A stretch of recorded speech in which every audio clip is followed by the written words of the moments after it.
to the Thursday Collective. This is the 1st of June. June is Pride Month, and we will discuss, do we need a Pride Month? The discussion is already lit on Twitter. I see many conservatives are freaking out about Pride Month, and recently I saw a tweet by Charlie Kirk saying pride is a sin. So everyone in the conservative universe tries to find a way to say something bad about Pride Month. Supposedly it's this time of the year where we see that, quote, the woke have taken over, or we live in a weird, demonic, some called it, culture. So we're here to discuss whether this is the case. Now, this episode is brought to you by one of our sponsors, who is the Quent Cordair Fine Art. Quent Cordair Fine Art has been making the world an even more beautiful place for 27 years. It's specializing in romantic realist paintings and sculptures, and the gallery's collection emphasizes themes which celebrates the moments of happiness, of joy, and of success that is possible to human beings on Earth. And you can acquire art that you will want to live with by visiting them online at cordair.com or in their Napa, California and Jackson, Wyoming location. So a huge thank you to Quent Cordair Fine Art.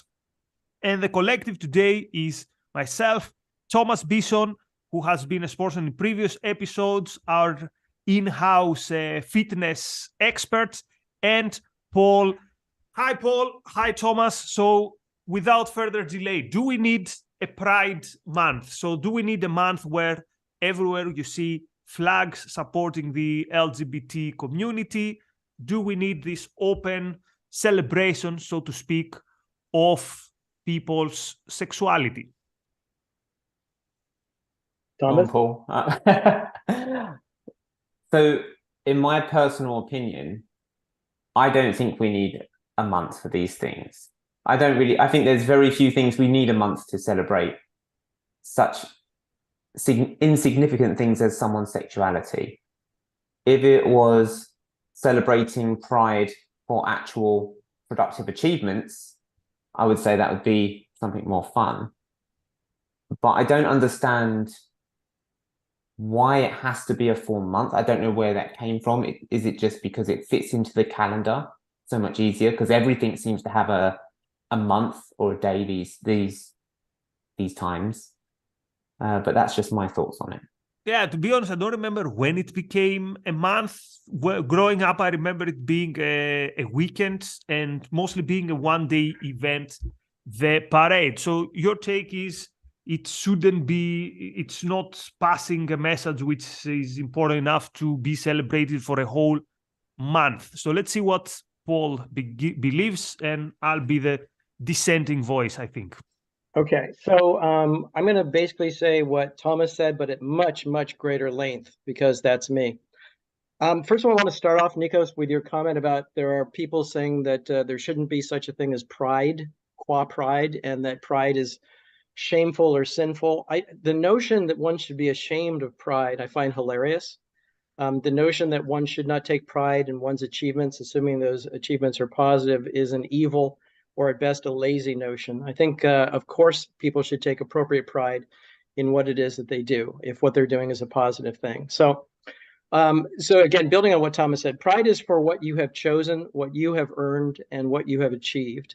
And the thing that you've chosen or earned or achieved should be positive. For example, Lenin, Stalin, Pol Pot, Mao, big achievers, but we should not take any pride, and they should not take any pride in their achievement, because it consisted of murdering hundreds of millions of individual people. And for the record, I'm not in favor of that. Sexual orientation doesn't meet either the criteria. It's not chosen. And even if it were chosen, being lesbian or gay or bisexual or transgender or questioning or queer or intersex or asexual or agender or demisexual or gender fluid or gray sexual or non-binary / genderqueer or pansexual / omnisexual or polyamorous or two-spirit is no more or less positive than being straight. Who cares? If you're not looking to have sex with the person in question, who cares? Pride Month is not opening up a can of whoop ass, it's opening up a can of whoop-de-doo. Now, acting on one's sexual desires does involve a choice, and that choice might involve courage, arguably much more so in the past than in the present when we're way more accepting of this, but still it might involve courage. So making the choice to act in accordance with one's sexual desires, if it is a courageous choice, and assuming there's no force or fraud, assuming that age of consent is being met, that's a good thing. I don't know that it's something you should expect other people to hit the streets for, but cool, it's a good thing. Obviously, we should keep in mind the fact that the question, should there be pride, is different from the question, should there be laws against sexual behavior? In my opinion, the answer is largely no. Just don't block traffic, don't fuck in the street, don't scare the horses. And I'm not actually sure what the objectivist position is on fucking in the street. We also have to keep in mind the fact that the question, should there be pride, is different from the question, should people be shamed for their sexual orientation? And the answer is no, of course not. That's stupid. If people don't choose their orientation, it can't be subject to shame. And even if it were chosen, being gay or lesbian or bi or straight doesn't harm other people. So shame is out of the question. And in my mind, if you're gay, cool. If you're lesbian, cool. You're bi, cool. You're straight, cool. What's for lunch? Right. So I will be the one then defending pride. So the question, should there be, first of all, Pride Month is not addressed to me, and I'm heterosexual, so the target is not people like me. The target is people who, at least in my country, in Greece, it's still, I think, quite difficult to come out of the closet. It's still, in the average Greek family, it's not an easy choice to come out and say, hey, mother, hey, father, I'm in love with George rather than with Joanna. That would be, I know it would be a difficult pill to swallow to my family and extended family. They would support me. They wouldn't kick me out of the house, obviously. In other families, this wouldn't be the case. But it wouldn't be simple. It wouldn't be easy. So in that case, I think it's a good thing if you go out and you see people giving the thumbs up that, you know what, having a romantic life and not having to hide your romantic life is cool. So do you deserve pride for having a sexual orientation? The answer is clearly no. You do, though, you should be proud if you go to the majority and tell them, hey, I want to be happy and I don't care about what you think. I don't care what is your view about sexuality. I'm going to pursue my romantic goals. I'm going to be the person I want to be. In this case, I think that pride makes sense. And I was trying to think in it this way. I was thinking, what if I would walk in restaurants or in markets and I would see like posters of Atlas Shrugged or A is A, and I think I would feel good.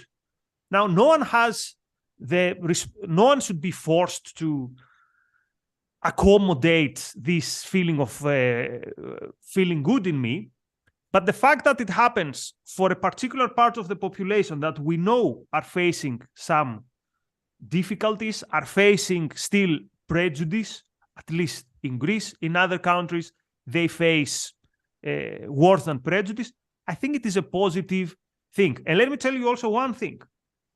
I know the term virtue signaling has a bad vibe these days, but there is such a thing as telling to the world, hey, we are good in terms of accepting and celebrating people's rights.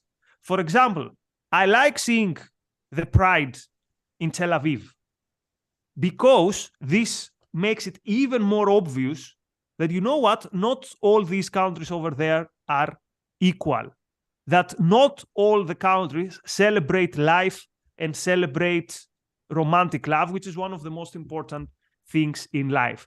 So I'm 100%, I understand how it can become cringe when people compete on who is going to be more loyal to the latest trend with the flag and all that stuff. I get all this. And I get also how it can become intimidating to someone say, hey, why don't you have your flag, or why is your flag only with the 4 or 5 colors and not the newer flag? I understand all that.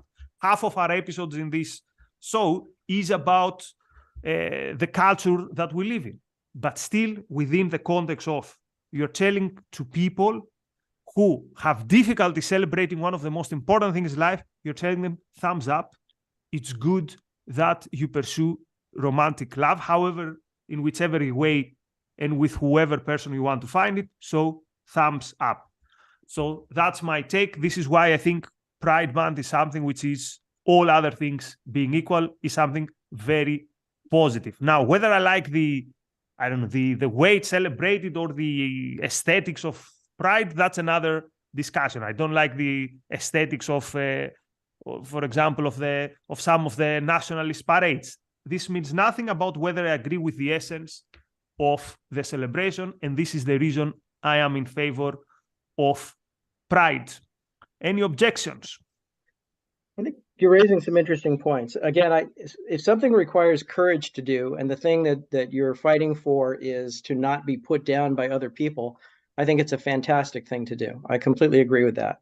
And obviously, if you're in a country where there are laws against either having an orientation or acting upon that orientation, I couldn't agree more. I think and again, you and I, as you said, you're not their target audience, and I'm not their target audience either. So it's weird to be giving, branding suggestions to people who are certainly not interested in my ideas. I think pride's the wrong word. I completely understand why it's being used.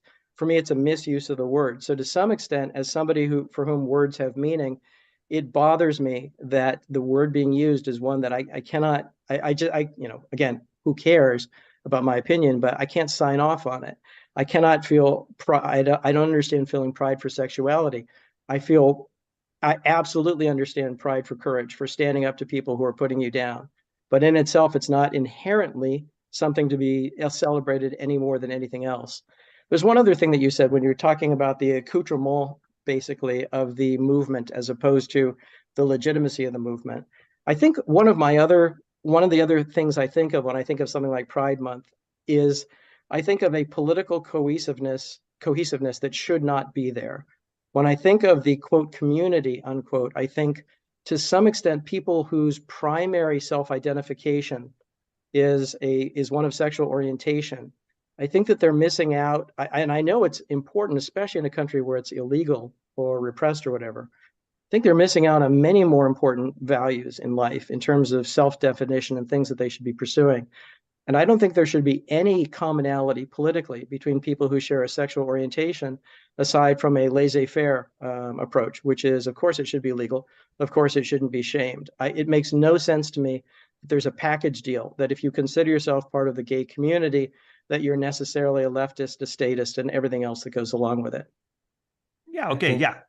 I think also any type of group thing is actually, it goes opposite, it goes against whatever is good in the Pride Month, which is be yourself, pursue the things that you want to pursue in life, and be unapologetic about what are the things you want in life.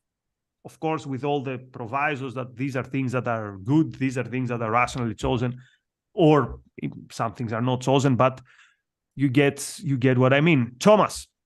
I think we kind of jumped the gun with this conversation, because the one thing we didn't start off by doing is defining what Pride Month is and exactly what it is we are celebrating. Because after listening to you, Nikos, and you, Paul, I'm hearing different, I'm hearing what you guys think of what Pride Month represents and what you think is being celebrated. And it kind of sounds like, in some ways, we're on 3 different pages, albeit the same chapter. So I think that is where is the best place to begin. It's like, first of all, how are we defining Pride Month and what is being celebrated within that? And that, I think, is the first thing for us to discuss. And here's one more thing that I want to object to what many people say. They say, okay, it makes sense to celebrate Pride in, let's say, in Tehran, course, this wouldn't be possible. But in the West, we mostly solve the problems. I'm not so convinced that we have. And I will bring one example, the example of sports. Now, we know, particularly basketball, for example, the NBA, it's a very, quote, woke, whatever this means, league. And yet, how many athletes do we know that have come out? Not that many. And statistically, the teams that we follow in sports, many of the players are parts of the LGBT community. And yet, I don't know for what reason, very few are actually open with this. Now, this could be because your sexuality has nothing to do with what you do, in which case I would say, okay, no problem.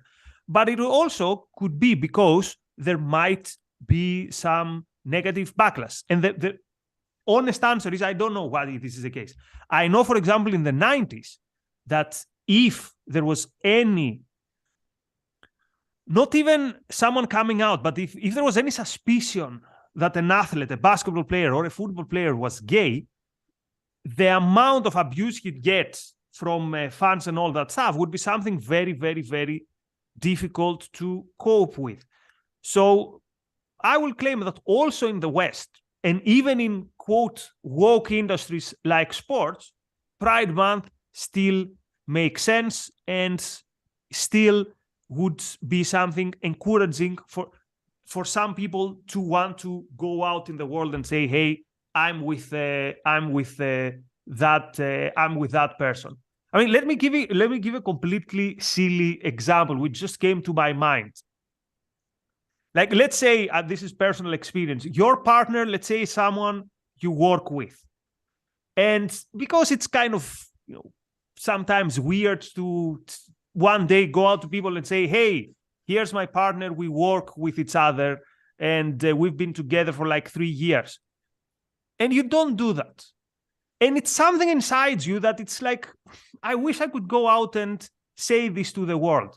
Now, again, if this is because your partner is someone you work with, it's something silly in terms of, no one is going to criticize you. No one is going to change their view about you. But if this is about not going out to the world about who your partner is because you will get abuse, because your family might see you now in a different way, because your friends might now be more careful, how they talk to you, how they joke or whatever, this must be something which is difficult. So this is why my final words on this topic, I think even in the West, even in the, let's say, the woke bastion that is Western societies today, quote, coming out is something that should be encouraged, again, for the sole reason that it makes the lives of these people more wholesome and happier. May I footnote? Sure. I think there is no question that in certain areas of Western life, you're correct. I think in others, such as the film industry, the theater industry, that's not the case whatsoever. The Academy Awards next year are instituting a set of criteria in order to be eligible for Academy Awards. My understanding is you have to meet certain minimums in terms of the gender of the people who've worked on your films, the orientation, things like that. There are certain so-called protected categories or underrepresented categories that if you cannot, in honesty, check off the appropriate boxes, you won't be put up for award consideration. Now, whether or not the Oscars matter is a separate point, but I think that's where the industry is. That's where the industry is headed. In theater, there's a local community theater that I've had the pleasure of working at in the past. Let's put it this way. To say it doesn't hurt to not be straight would be an understatement. They're simply looking for people who are not straight, in addition to all the other things they're looking for. In terms of film festivals, you're asked about your gender identification, at least some of them, if you're going to enter film festivals. Mixed martial arts, which is a sport, obviously. There have not been, to my experience, a lot of men who have come out as gay or bisexual or whatever. There are a number of women who come with their partners, with their children or whatever, to the events they're competing at. So I think that there's certainly an easing up there. In terms of commercial advertisements, I think that they're extremely open to gender diversity. Let's put it that way. And in terms of what I hear about the schools of children who are identifying as the opposite sex, which obviously is not the same as being gay or bi, but it's part of the larger discussion. I think there's a huge tsunami that's going on that is probably a very bad thing for reasons we don't have time to discuss. So I think within a generation, this conversation will be so antiquated because the norm will be where are you on the spectrum of sexual diversity, as opposed to what, you're not straight? Yeah, I see why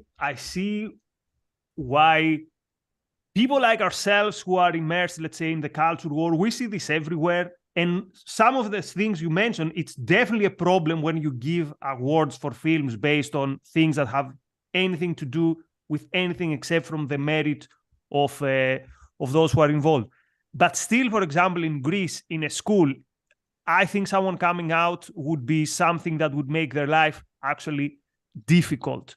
So I don't think we are there where I'm not even sure if we'll ever get there. But anyway, we need to proceed because we have one more. So the way the collective works, we have one major topic, one main topic, and then we have a second lighter, let's say, topic. We're going to get to the lighter topic, but let's see what our super chatter says. But before that, an important announcement. Next week, Monday the 5th of June, is the 3-year anniversary of the Daily Objective. To the day. It was a Monday, although I'm not sure if we started on a Monday or on a Friday, but anyway, it was the first episode, June 5th, 2020. Now we are June 5th, 2023. So we will have a special episode. And the episode will include the trial of the century. I'm not allowed to reveal what the trial of the century will be, but keep an eye on Monday on the Daily Objective. So let's see what our friends say about this episode.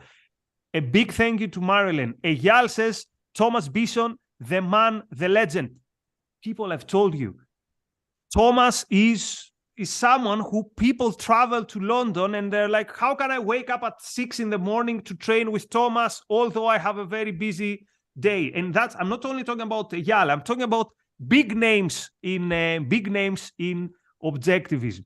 So our friend Saucebot with £10 says, if people started complaining that there were no gay characters in Atlas Shrugged, would that help boost the sales? Not particularly, but I've heard this argument. Why are there no LGBT characters in Atlas Shrugged? The simple answer is because Ayn Rand didn't think that this would make any sense in the plot. And also we don't know. Like it was a different time, and the answer is because an author does whatever they want. And yeah, like why are there no? I don't know. Why are there no Greeks in Atlas Shrugged? I don't know. I wish one of the heroes was a Greek with a beard, but there is not. So this question, I understand why it's kind of a sign of the times, but it doesn't really have an answer. Okay. Robert says with $5, Nico speaks rightly. Thank you. LGBT aren't proud of their orientation. They're proud of being true to themselves. In a culture, we can make that hellish. That's true, and that was the main point. A big name in objectivism just texts me and tells me that Eyal is also a big name in objectivism. So I'm talking about Eyal and more big names in objectivism who can attest to Thomas's skills. And again, the thing with Thomas, I mentioned in the previous episode, he has a good way of explaining things. I remember one of the mistakes many people do, completely different now from the Pride Month, but anyway, is they do static stretching before exercise, which it never made sense to me. I've been injured more times doing static stretching before exercise rather than being warmed up. And he made a short video on Instagram, which he had a steak, and he says, will the steak be warmed if I start stretching it? And the answer is obviously no. And then he puts the steak on the pan, and now the steak is warmed up. So we're talking about someone who is also good at explaining fitness concepts to you.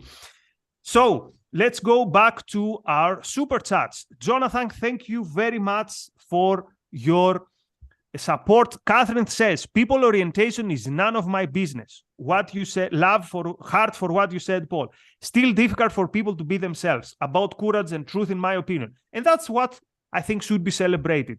It's difficult for people to be themselves. So if they are themselves, thumbs up, and they should be supported in that. Marilyn says, it still takes courage to come out in many religious families in the US. Loved what all of you said. I don't think we need months for anything. Yeah, sure, we don't need months for anything, but I agree with what you said. And in this case, I don't know, I would be an individualist there. I would put out the flag in if I had a business outside of this month, but you get the point. Like, I want to celebrate people who make something courageous. Eyal is a big name, says also Marilyn. So two people mentioning that Eyal is also a big name. Yeah, okay, but I mean, you get the point. Robert says, with $2, thank you, Robert. I'll answer some of these quirky questions at 10. More when we say what comes up after. Ashley Shrug says, I support it, but it's not changing hearts and minds. I think the problem is that it has become part of the culture wars, and once something becomes part of the culture wars, it's kind of loses its meaning. But still, I think it's not about changing my heart or mind. It's mostly about giving kudos to the people who have to deal with prejudices that I don't have to deal. So, gentlemen, the next question is, what is the subject that you wish you were taught at school that you were not taught at school? But before we get there, let me say a big thank you again to our sponsors. And our sponsors today is Quent Cordair Fine Art. Quent Cordair Fine Art has been making the world an even more beautiful place for the last 27 years. It specializes in romantic realism, a type of art that will be familiar to the objectivist community. Romantic realist paintings and sculptures emphasizing what? Themes that celebrate moments of joy and themes that celebrate that the idea that success can be possible to human beings on Earth. Acquire art that you will want to live with by visiting them online at cordair.com. The link will be in the video. And you can visit the physical galleries in Napa, California and Jackson, Wyoming locations. Okay, one more comment on this topic, and then we get to which subject you wish you had at school. Equal to Reality, thank you very much for your contribution. Equal to Reality says, I am gay and I find pride, especially in the West, completely absurd. And don't get me started on Pride Parade, they're getting to be borderline 18 past. Yeah, that's true. There are many gay people who think that Pride is not helping the cause, or they disagree with the aesthetics of Pride itself. But again, here, the question is what exactly is celebrated? And I think the thing that makes sense to celebrate it is the courage. Okay, Robert says, don't miss Marilyn's super chat regarding the parade. I'm just seeing it now. So Marilyn says, I went to a Pride parade in Seattle 30 years ago. It's hard to describe how much fun and benevolent that parade was, partly due to the volunteers. To be honest, I didn't even know that this was a tradition that went 30 years ago. Yeah, but I can see why this would be a very cheerful experience. The point is, celebrate love, celebrate one of the things which is beautiful. And it's a shame that this spirit was lost in the muds of the culture wars, or at least it was lost for some. So, gentlemen, what would you wish you were taught at school that you were not taught? Let's start now with opposite order, Paul and then Thomas. Okay, so I thought this was going to be a topic for a future episode, and I would have done tons of prep. So here is off the top of my head. First of all, we have to define what an education is and what the purpose of an education is, which I'm not prepared to do. Second, who's going to give it? So there are things that I would love to be taught, such as values. But if they're taught by the current people who are teaching in public schools, I would pay for them not to teach values. I mean, they're doing it anyway, but I would definitely not want them to do it formally because it would be even more horrifying than it is now. So if I'm coming up with one subject that would not be as easily co-opted as values would be in terms of the teaching, it would be the ability to think rationally, to look at an argument and identify what are the strong points and what are the weak points, to look at a news bulletin or a presidential announcement or a political announcement or an advertisement or a story, a tall tale that's being told to you, and figure out what can we actually know from this? What is the difference between opinion and fact? How can we look at logical contradictions? How can we identify the various forms of argument which are not legit, such as ad hominem? Why reductio ad absurdum is actually legitimate. But I think most people can't think, unfortunately. And I don't mean that as a put down or an insult. I mean, very few people are taught the rules of logic. I definitely wasn't. I would love to, at an early age, have encountered the newspaper, back when there were newspapers, the TV news, everything that politicians were saying, anything that anybody was trying to sell me, ideologically or commercially or both, and be able to look at the claims, evaluate them, and say, what do I need to know? What doesn't make sense here? What is self-contradictory? What contradicts my own experience? And go where reason leads me, as opposed to where emotion leads me or where the crowd leads me. If I can't have the equivalent of objectivist values taught to everybody voluntarily, then my second choice would be this. Okay. So, by the way, the other topic that we were supposed that was in the list for today, we'll discuss it next week because it requires a lot of work, the one with our favorite lines. Just giving you a heads up. So, I wish we could be taught critical thinking. I wouldn't trust the 9 out of 10 of teachers to teach this, so I'll go to something simpler. I wish we were taught some simple stuff in terms of people protecting themselves. So I think it would be great to teach jiu-jitsu at school, the very basic stuff.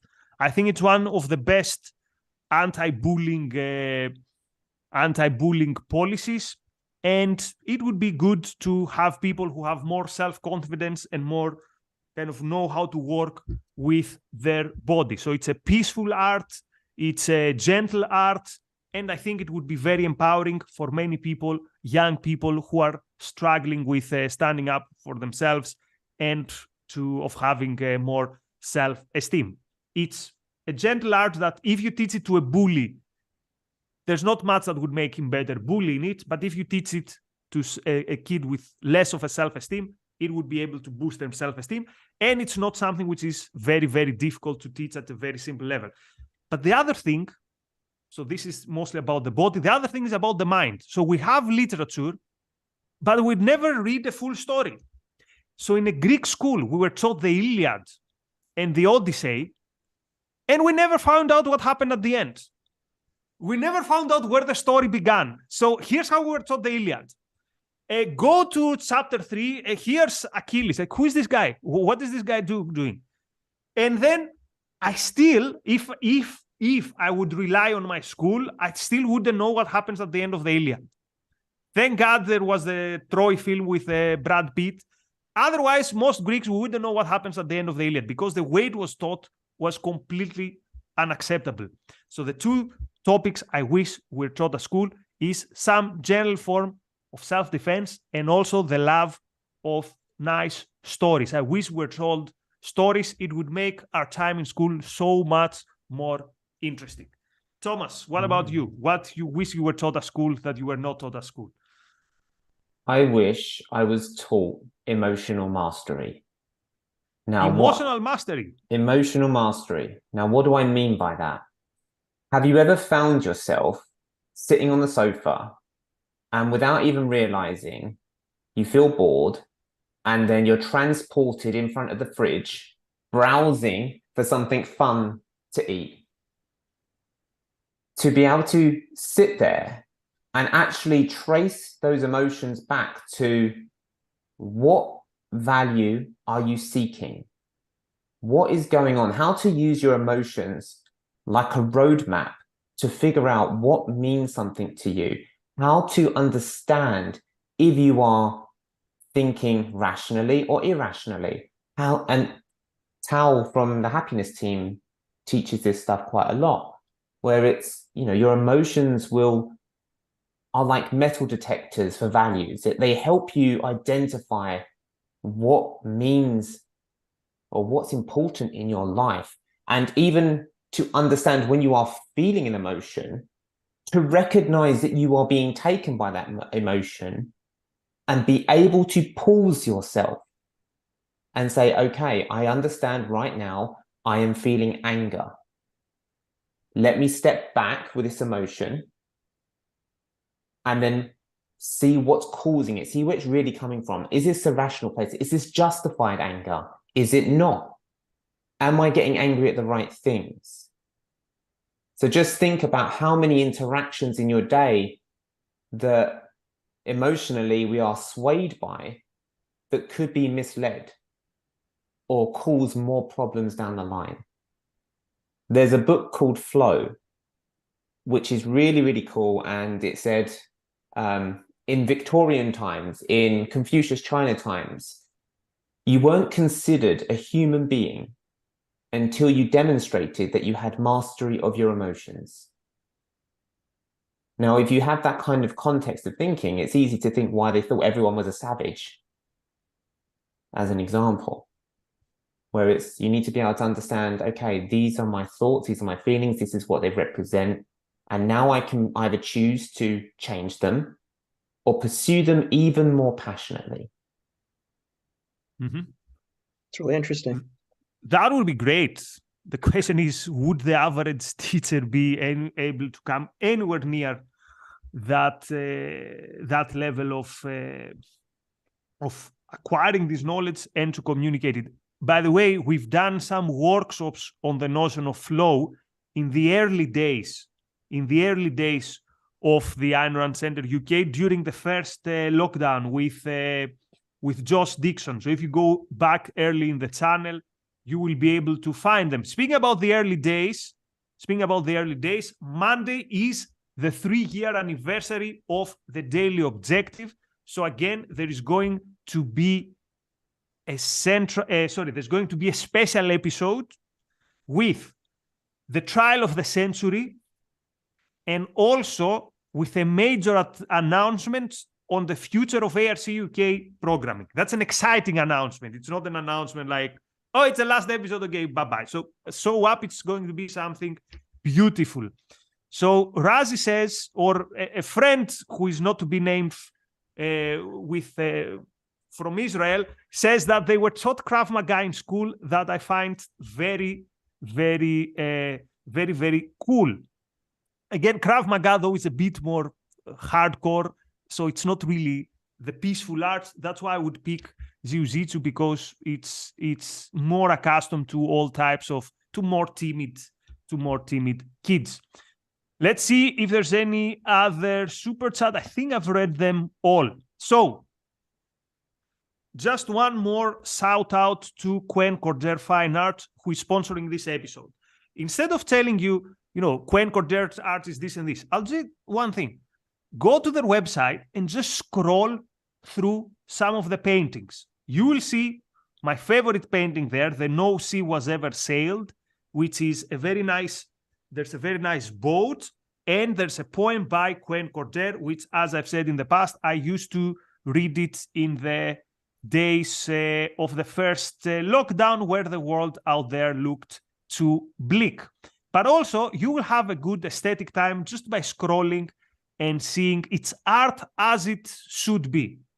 You liked the Fountainhead, you like Atlas Shrugged, I think you are going to like this art. It's heroic, it's ambitious, and it celebrates something which today is very difficult to find: beauty. So go to cordair.com, cordair.com, and scroll through the catalog. You will not be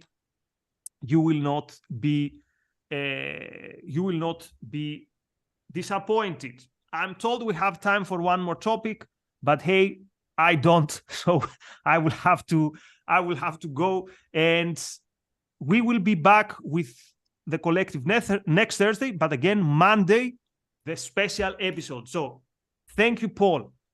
Thank you, Thomas. And we will see you soon. All the best. Bye-bye.